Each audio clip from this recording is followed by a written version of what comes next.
Olá, boa noite, bem-vindo, bem-vinda. Você fica agora com o que é destaque em Minas nesta terça-feira. Dia de operações por todo o estado. A Polícia Federal desmontou um esquema de fraudes em licitações de obras envolvendo empresários e funcionários públicos. Em outra ação, os federais cumpriram mandados para derrubar o braço financeiro do PCC. Já a Polícia Civil se uniu ao Ministério Público e à Receita Federal para acabar com o esquema que desviou 100 milhões de reais da produção de cigarros de palha. Carro é esmagado por trem em Betim. Justiça ouve novas testemunhas em tragédia de Brumadinho. E não se esqueça que estamos transmitindo o nosso jornal ao vivo pelo Facebook, na página da TV Band Minas.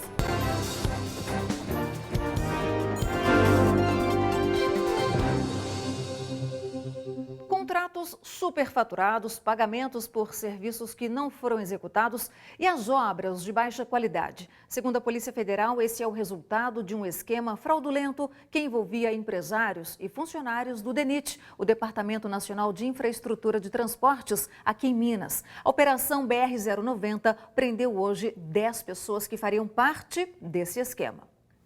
As investigações tiveram início em novembro de 2015 após denúncia anônima e mostram que empresários do setor de construções e funcionários do DENIT desviavam verbas públicas, fraudando a competição de pregões eletrônicos de obras rodoviárias no estado. Eles se articulavam, os empresários, entre si e com os servidores do DENIT, principalmente os pregoeiros e os fiscais de obra. Diante disso, eram fraudadas desde do orçamento das obras até a licitação e a execução. Os certames não eram voltados ao interesse público, não havia um planejamento público para aqueles certames. Eram voltados ao interesse do empresário que era o vencedor daquelas licitações. Foram cumpridos 6 mandados de prisão preventiva e 4 de prisão temporária. Empresários de Belo Horizonte e funcionários públicos do DENIT estão envolvidos no esquema que movimentou quase R$500 bilhão em contratos. As prisões foram realizadas em Montes Claros, no norte de Minas, Belo Horizonte e Oliveira, na região oeste do estado. Mandados de busca e apreensão também foram cumpridos nas cidades de Brasília e São Paulo, além de sequestro de bens e bloqueio judicial de valores dos envolvidos. Na sede do DENIT, em Oliveira, foram apreendidos R$148 mil em dinheiro. Funcionários recebiam propina para participar do esquema. Para manipular os certames, para fraudar a fiscalização das obras, eles recebiam algum valor, sim. Relatórios de auditoria da Controladoria Geral da União confirmaram a existência de contratos superfaturados, pagamentos por serviços não executados e execução de obras com baixa qualidade. As rodovias onde foram realizadas as manutenções não foram divulgadas para não atrapalhar as investigações. São obras menores, são obras que apesar de envolver um valor grande, que é quase R$500 bilhão, mas eram obras de tapa-buraco, recuperação de rodovia e essas obras que chamam pontos críticos, que são obras, por exemplo, de cortina atirantada, barreira que cai em estrada, esse tipo de obra. Além do prejuízo à sociedade, a polícia acrescenta que algumas empresas foram lesadas devido ao esquema fraudulento de licitação. O grupo se organizava de forma que empresas que não compactuavam com o esquema delitoso fossem excluídas do certame. Então, diante disso, a gente tem indícios que várias empresas foram prejudicadas e a gente abriu um canal de contato para essas empresas, se tiverem interesse, entrar em contato com a gente por via e-mail para a gente poder apurar essas exclusões arbitrárias das licitações. O e-mail para quem quiser entrar em contato com a Polícia Federal é o rota090delecor.mg@dpf.gov.br. Em relação às denúncias, o DENIT informou que está à disposição das autoridades para continuar colaborando com as investigações e que eventuais desvios também serão apurados internamente. O departamento reafirma que pauta sua atuação dentro da legalidade e lisura, respeitando os princípios éticos. Numa outra operação que aconteceu em várias partes do país, a Polícia Federal cumpriu 85 mandados de prisão e de busca e apreensão para desarticular o núcleo financeiro da facção criminosa PCC. Aqui em Minas, os policiais prenderam uma pessoa que teria ligações com o PCC em Uberlândia, no Triângulo Mineiro. A repórter Camila Rabelo tem as informações.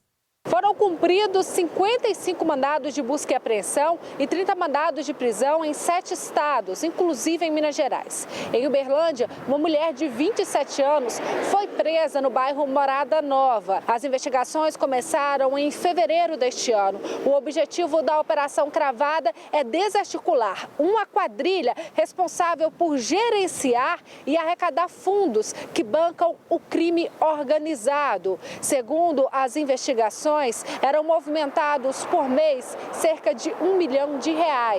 Já foram identificadas e bloqueadas 400 contas bancárias.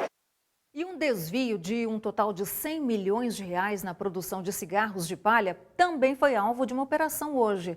O Ministério Público, a Receita Federal, Receita Estadual, e a Polícia Civil se uniram para desvendar o esquema. As imagens mostram dinheiro em espécie apreendido durante o cumprimento de mandado judicial.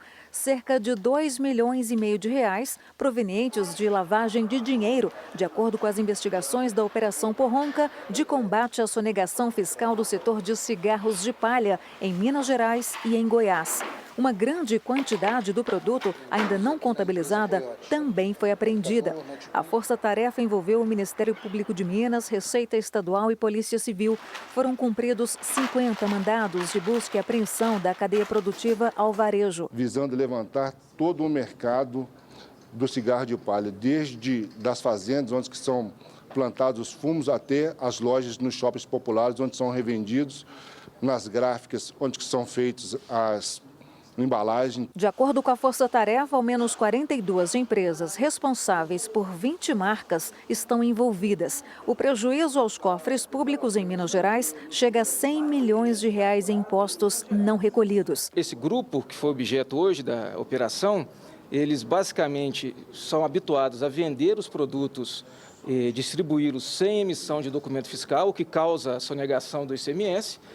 Mas durante as investigações se descobriu que, além disso, outras fábricas se profissionalizaram em falsificar marcas de cigarro de palha famosas e vendem essas marcas no mercado varejeiro. Em Minas Gerais, os alvos da operação estavam localizados em Belo Horizonte, Betim, Laçance, Martinho Campos, Pompéu, Sete Lagoas, Uberlândia e Várzea da Palma. E em Goiás, nas cidades de Goiatuba e Ouvidor. É importante que, todo empresário que queira trabalhar em Minas, tenha condição de trabalhar num ambiente de concorrência leal. É isso que nós estamos fazendo hoje. Nós fechamos um cerco, quebramos a espinha dorsal do crime contra a ordem tributária nesse setor.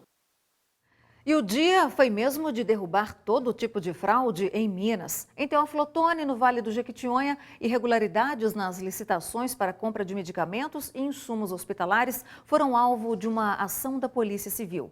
11 mandados de busca e apreensão foram cumpridos numa empresa e na casa de funcionários suspeitos de participarem do esquema. A investigação revelou que a organização criminosa desviava recursos públicos por meio de contratos superfaturados e não executava vários serviços contratados. Um carro foi atingido por um trem hoje de manhã em Betim, na região metropolitana de Belo Horizonte. Segundo a polícia, tudo indica que o Uno não respeitou a sinalização e avançou pelo trilho, mesmo com aviso da chegada do trem. O carro foi destruído. De acordo com o Corpo de Bombeiros, o motorista saiu consciente e recusou atendimento médico. A Ferrovia Centro-Atlântica informou que todos os procedimentos de segurança foram adotados, como o acionamento da buzina e o uso dos freios de emergência.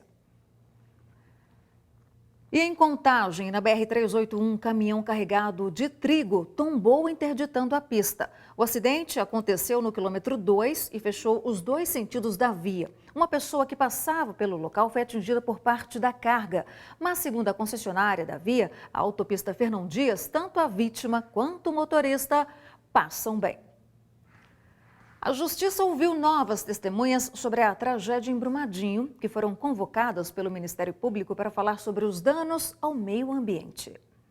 Ao todo, 7 pessoas foram ouvidas no Tribunal de Justiça de Minas Gerais. São testemunhas técnicas, representantes de órgãos ligados ao meio ambiente, que vão ajudar a comprovar os danos causados pelo rompimento da barragem em Brumadinho. Trouxe danos de várias características, por exemplo, ao meio ambiente natural, impactando gravemente espécies da flora e da fauna ameaçadas de extinção, ao patrimônio cultural e imaterial, trouxe danos urbanísticos também, arrasando vilas inteiras. Então, tudo isso vai ser objeto de prova. Uma das testemunhas indiciadas pelo Ministério Público Estadual foi a diretora-geral do Instituto de Gestão das Águas.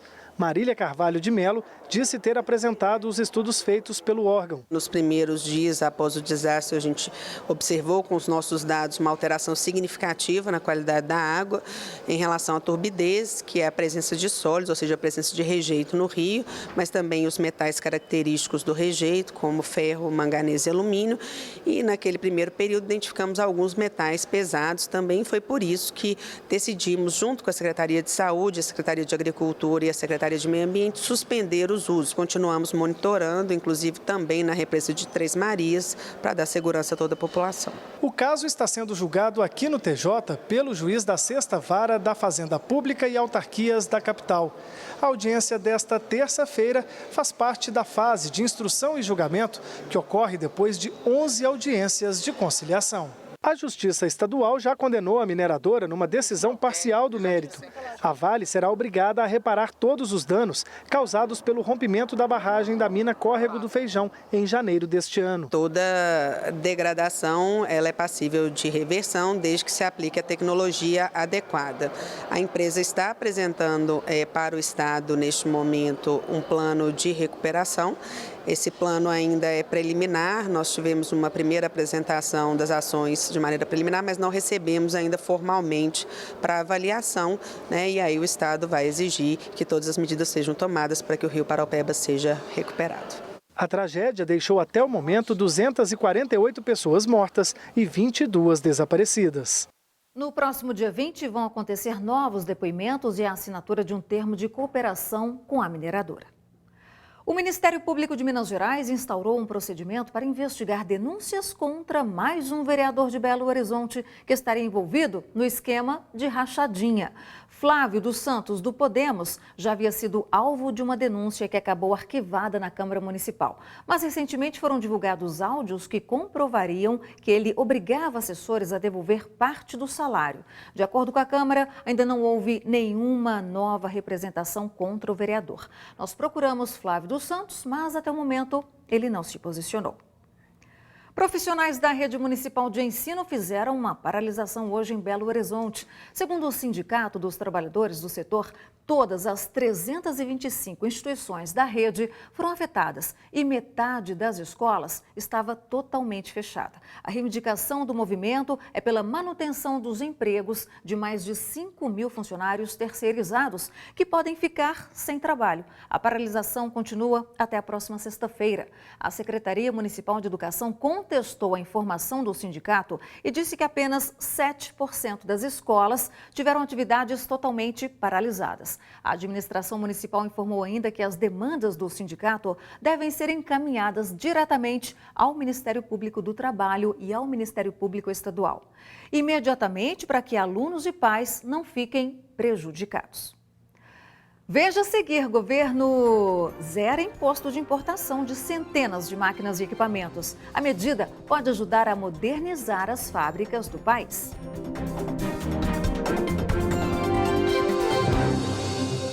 Um incêndio atingiu parte de um galpão em Lagoa Santa, na Grande BH. No local funcionava uma gráfica. Na verdade, funciona, né? As chamas começaram num lote vago vizinho ao galpão. Funcionários da empresa tentaram apagar as chamas, mas não conseguiram e chamaram os bombeiros que controlaram o fogo. Apesar do susto, ninguém ficou ferido. O governo zerou o imposto de importação de centenas de máquinas e equipamentos. A medida pode ajudar a modernizar as fábricas do país. As máquinas vendidas por esta empresa para mineradoras e indústrias da construção civil vêm do Japão, China, Estados Unidos e países da Europa. Equipamentos que chegam a 3 milhões de dólares e que, para entrar no Brasil, tem um custo extra por causa da alíquota de importação, que aumenta o valor do produto. Por isso, a decisão do governo em zerar esse imposto foi tão comemorada por aqui. A expectativa é aumentar as vendas em 30%. Isso aumenta a nossa competitividade, né? Alguns clientes nossos estão investindo muito em produtividade e esse é o momento para eles poderem comprar essas máquinas que vão trazer essa tecnologia para eles. A portaria determina que seja reduzida para zero a alíquota de importação de 281 bens de capital, informática e comunicação. Na lista estão maquinários, ferramentas e equipamentos usados na fabricação de outros produtos. A medida vale até dezembro de 2021 e beneficia setores em que as máquinas necessárias são quase todas importadas porque não há fabricação no Brasil. Desde o início do ano, 1.189 itens já tiveram imposto de importação zerado. No caso dos bens de capital, que são principalmente máquinas industriais, a taxa era de 14%. Para os bens de informática e comunicação, era de 16%. Na lista dos equipamentos que devem chegar mais baratos ao país, estão desde peças de videogames e celulares até fornos industriais, empilhadeiras e motores. Este motor a diesel para equipamentos de mineração, que custa o equivalente a 4 milhões de reais, deve sair 600 mil reais mais barato só por causa do imposto de importação zerado. Esses equipamentos que estão nessa lista têm preços muito variados, podem ir de 50 mil a 5 milhões de dólares ou mais. Se você usufrui dessa medida de alíquota zero, você tem uma redução nos custos de aquisição dessa máquina. Ela é importante, mas ela não é suficiente. Por quê? Se você não tiver demanda, se você não tiver encomenda, se você não tiver quem compra os produtos que você faz, se você estiver operando com ociosidade na sua linha de produção, essa medida é inócua. Pessoas com mais de 50 anos estão fazendo mais intercâmbios no exterior. A procura por esse tipo de viagem aumentou 20% nos últimos anos. Pai de 2 filhos, casado e aposentado, aos 65 anos, seu João resolveu fazer o primeiro intercâmbio. Foi estudar inglês em Londres. Durante um mês, ele morou na casa de uma família. A expectativa de um estudo, de me manter vivo, de me manter, proativo. E a língua é muito legal para esse aspecto. Mas o mais legal de todo o intercâmbio foi eu poder me relacionar com mais gente.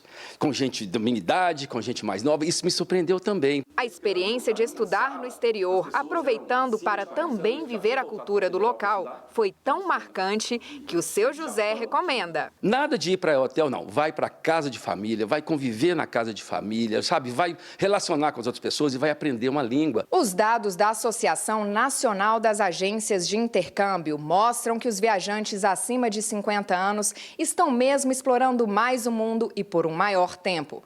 Nos últimos anos, a demanda desse público aumentou em 20%. Os principais destinos para essa imersão cultural são a Inglaterra, França, Itália, Estados Unidos, Canadá e África do Sul. Ao invés dos tradicionais 30 dias de viagem, quem puder ficar mais tempo deve aproveitar a oportunidade do intercâmbio, que além de ajudar no aprendizado de uma nova língua, permite conhecer de perto uma cultura diferente. As pessoas que estão buscando ficar 30 dias, elas querem ter uma tranquilidade maior, de explorar um pouco mais a cidade, explorar um pouco mais o país, a cultura, porque às vezes o intercâmbio de 2 semanas é um intercâmbio muito rápido e acaba que ela não consegue aproveitar tanto tempo. Então ela ficando essas 4 semanas, esse mês, ela consegue realmente ter uma imersão cultural um pouco maior do que apenas 2 semanas. E agora, nosso colunista Paulo Navarro compartilha com a gente uma experiência inspiradora sobre organização, gestão, educação. Durante uma viagem ao exterior, ele conheceu um modo de trabalhar que encanta e serve de exemplo para o nosso país. Onde será que Paulo Navarro passou as férias? Olá, acabo de voltar da Disney em Orlando, nos Estados Unidos, com meu filho João Paulo. Na volta, mais que sonhos e fantasias, o resgate de um olhar de criança. Exemplos de competência e responsabilidade, qualidades que movem aquele enorme mundo lúdico. Espetacular engrenagem para mover um show de vida. Centenas de pessoas especializadas dando vida à máquina que gera um prazer às multidões. Escola de trabalho sincronizado e eficiente. exemplar e ininterrupta gestão, educação e respeito pelo próximo na ordem do dia.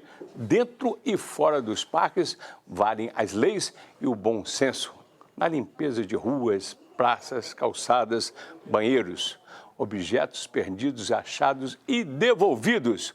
Palmas também para o constante pedido de desculpas depois de esbarrões acidentais e também para as leis de trânsito e de pedestres. Comigo, uma aula de cuidados em geral, cuidados para com o próximo e o coletivo.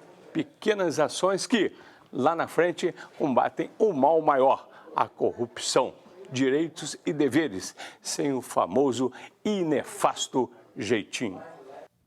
A seguir, a gente fala sobre o tempo. Belo Horizonte amanheceu gelada mais uma vez. Quem saiu cedo de casa precisou se agasalhar.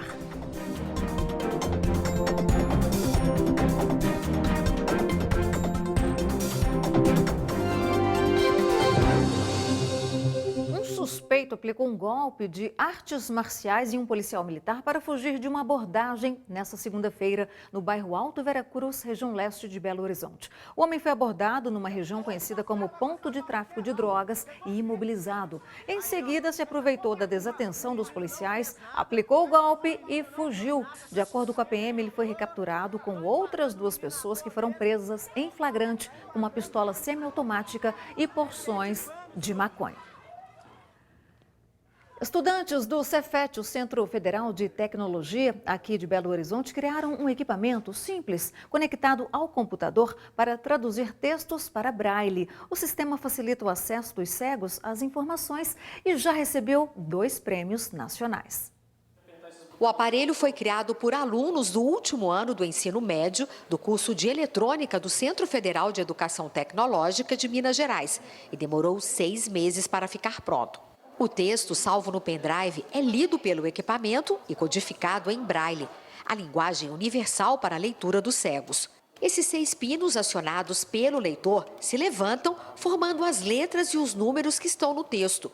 O usuário tem autonomia para controlar o ritmo e voltar e avançar nas páginas. O Ananias, que é cego, aprovou a novidade. Primeiramente, eu quero agradecer a preocupação dos jovens em produzir um material que vai ser acessível para os deficientes visuais, principalmente na alfabetização. A leitura é de fácil acesso, você pode ler tanto com uma mão ou com a outra. Controlar o ritmo também é bacana. Às vezes a leitura está um pouco rápida, você vai lá, diminui o ritmo. No sistema em braille, a impressão é feita em papel especial, mais caro. A edição de um livro infantil custa cerca de R$ 250. O equipamento, ele não só incentiva a leitura, como incentiva o aprendizado ao braille. A gente uniu o melhor dos 2 mundos, né? Que é o fácil acesso com o barateamento de custo e a facilidade de produzir em larga escala.